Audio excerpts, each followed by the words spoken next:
د ریاست الوزراء اقتصادي معاونیت په تیره اونۍ کې د ریاست الوزراء اقتصادي مرستیال محترم عبدالغني برادر اخوند لوري د روان 1403 لمریز کال د ثور میاشتې په اتمه نېټه د خیرخانې کوتل سړک دوهم لاټ له شهید څلورلارې تر قصبې پورې د غځېدلي سړک لومړۍ برخه او د هوايي ډګر له څلورلارې بیا تر ګمرک پورې د غځېدلي سړک جوړولو پروژې پرانیستل شوې. محترم عبدالغني برادر اخوند د ثور میاشتې په نهمه نېټه په هرات ولایت کې د پاشتان بند د پاتې چارو د پیل پرانیسته وکړه. د ریاست الوزراء اقتصادي مرستیال د پاشتان بند پروژه د هرات ولایت لپاره مهمه او حیاتي وبلله او د هرات ولسونو ته ډاډ ورکړ چې اسلامي امارت په ټول توان د یادې پروژې بشپړولو ته ژمن دی او هڅه کوي چې په وخت او ښه کیفیت سره کارونه تکمیل کړي.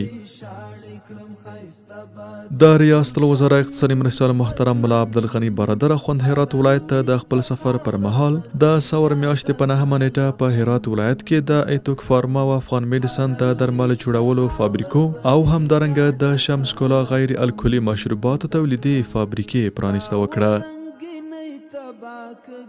محترم عبدالغني برادر اخوند د ثور میاشتې په لسمه نېټه د هرات غور سړک د جوړولو چارو د پیل پرانیسته وکړه. محترم ملا صاحب دغه سړک د افغانستان له مهمو ملي او لویو پروژو څخه یاد کړه او زیاته کړه چې د ځمکني ترانسپورت له لارې هرات، غور، بامیان، دایکنډي او میدان وردګ ولایتونه له کابل سره نښلوي.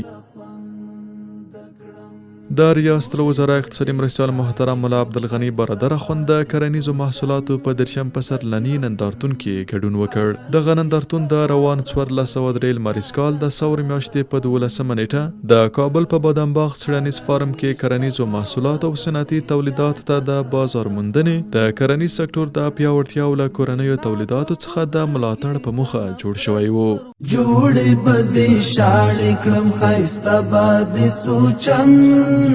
کړم